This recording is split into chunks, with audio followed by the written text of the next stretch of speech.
Good morning, student.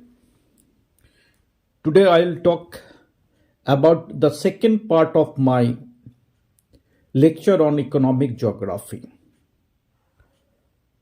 And today I take up the topic economic landscape.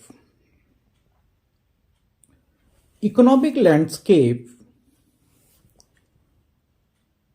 is a part or a large geographical area where diverse economic activities are undertaken. Economic landscape is one of the prominent topic in economic geography. Today, when we talking about developed economy,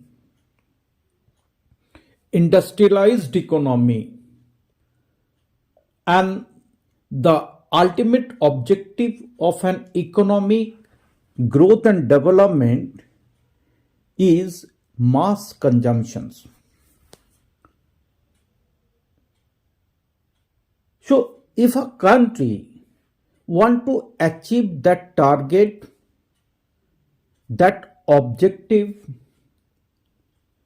definitely the economy should design and develop a vibrant economic landscape as per the availability of natural resources, geographical conditions, climatic conditions, and definitely with the detailed understanding and analysis of human skill of that particular area. Because ultimately the available scarce economic resources to be utilized in a best possible manner by the human skill available of the particular part, or hiring the human labor from other part, but that is to be a very costly. So design and development of economic landscape by the planners, economic planner, policymaker, and administrator of a particular state or nation as a whole is very, very important and brainstorming activity.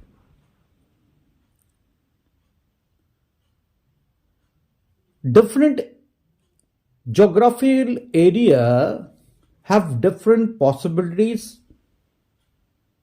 and problems. By understanding the possibilities and potentialities of the particular geographical area, we have to design and develop a specific economic activities for that area, and this should be very suitable and adaptable as well as sustainable for the space, state, and the country as a whole.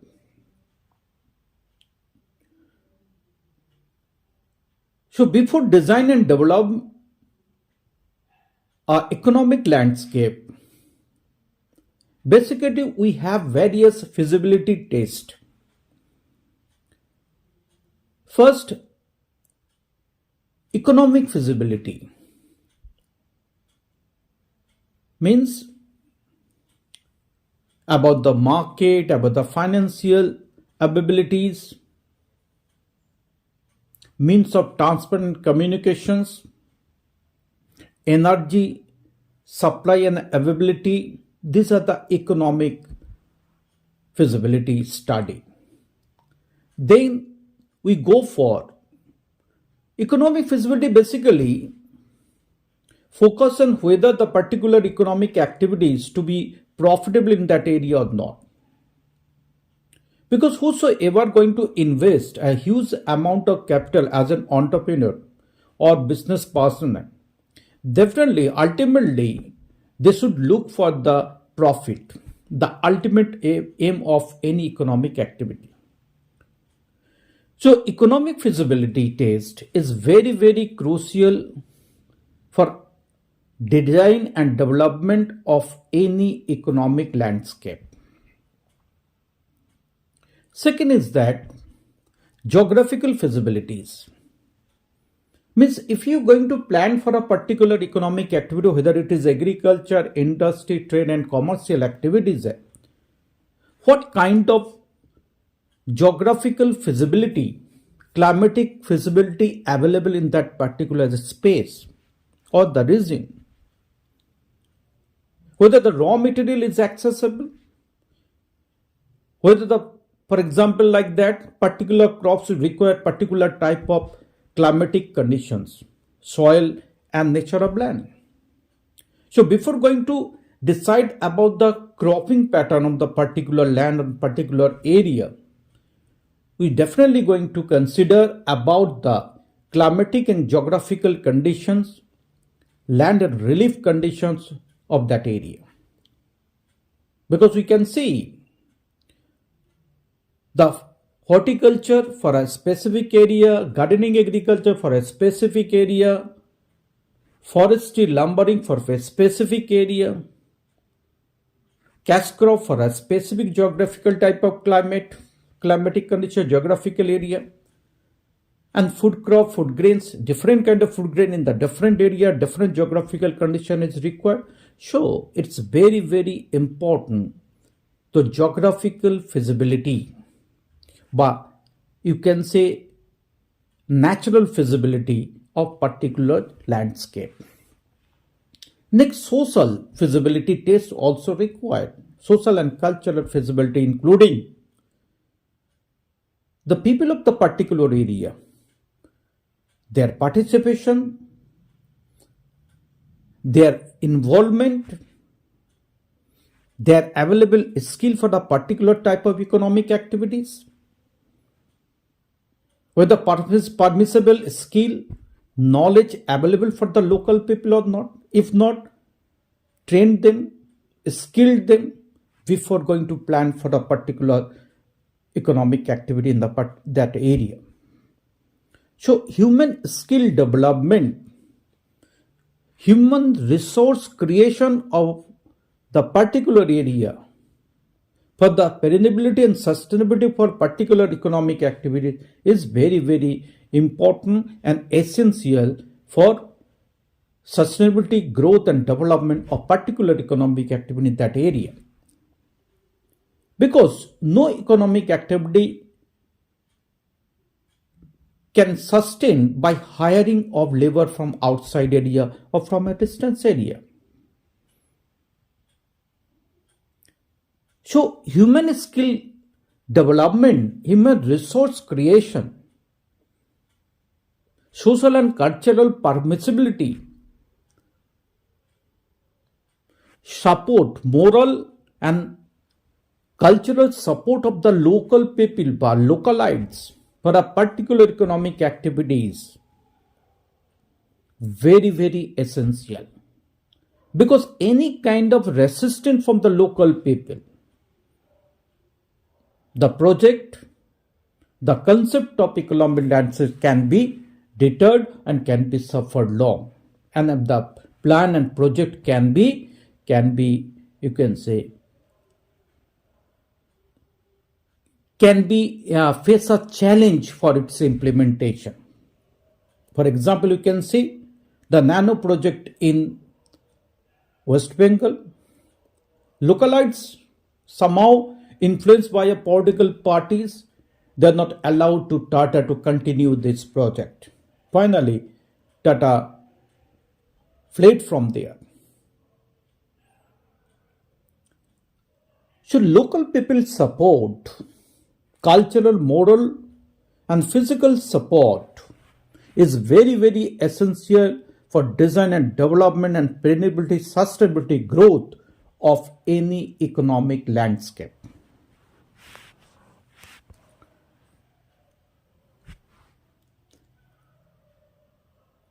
Out of the various economic landscape,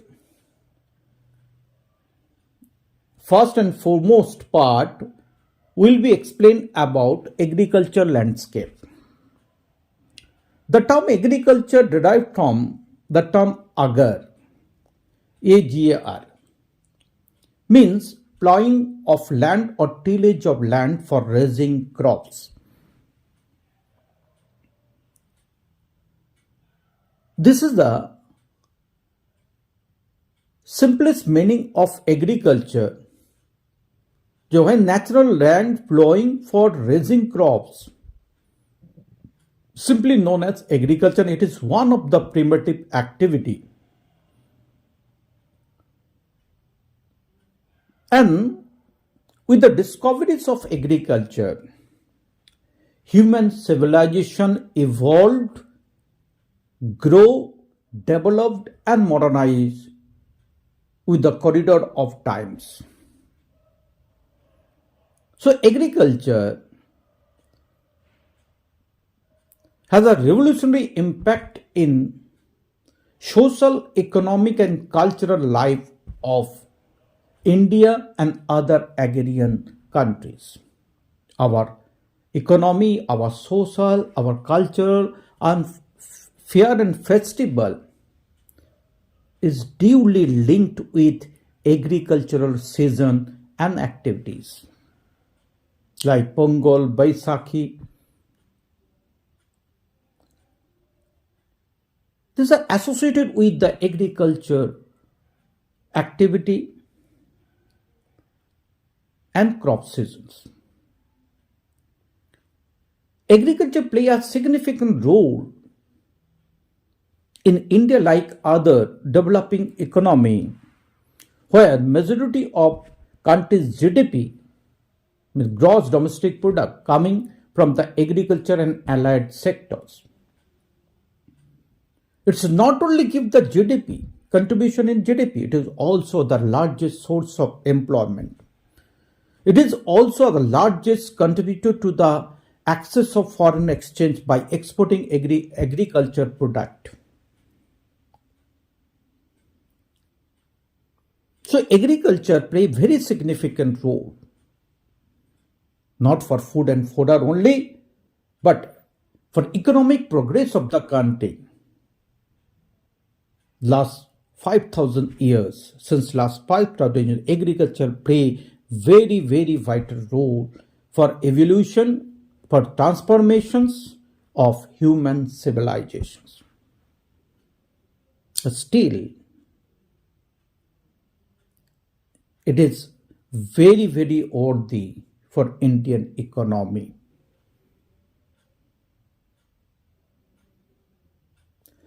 For the agricultural landscape, not only in India, across the world,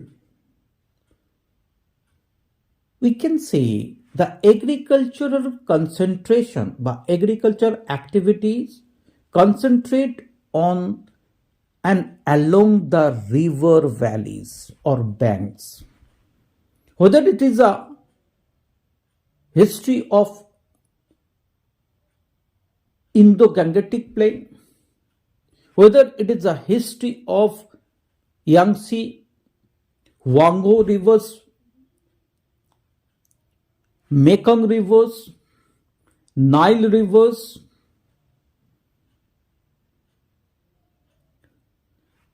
every country, whether it is in Europe, America and Asia, Africa, everywhere we can see the agricultural activities concentration basically along the river bank.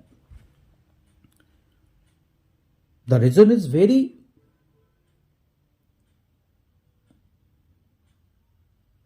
easy, that soil is very fertile.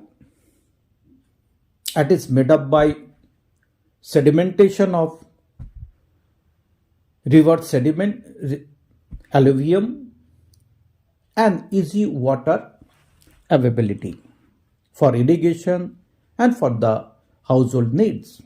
That's why we see all old civilizations, whether it is the Chinese civilization, Mesopotamia civilization, and Egyptian civilization, and our Indus Valley civilization, all are grow, developed, and flourished along the river bank. So, agriculture landscape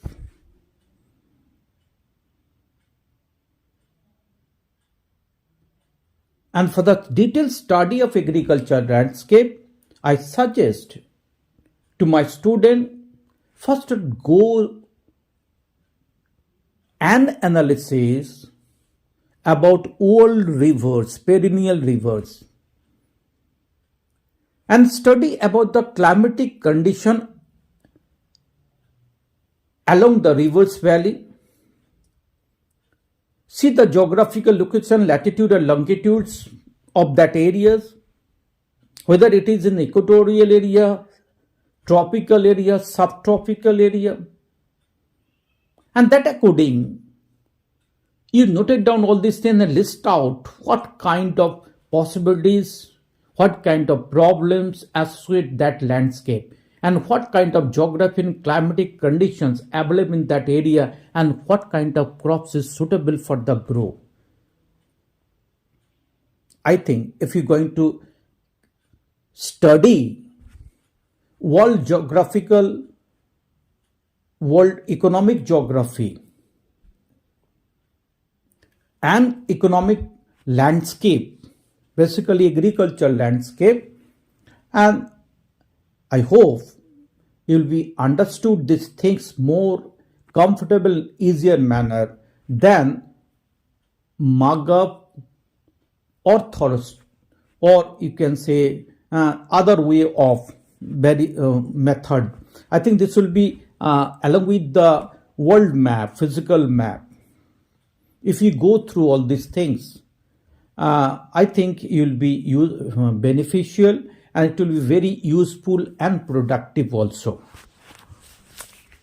So agricultural landscape, before going to understand the agricultural landscape, first you should be very thorough about the physical geography of India as well as world physical geography. Basically climatic conditions, all the locations of rivers and their extension and identification river valleys, fertile plains across the world.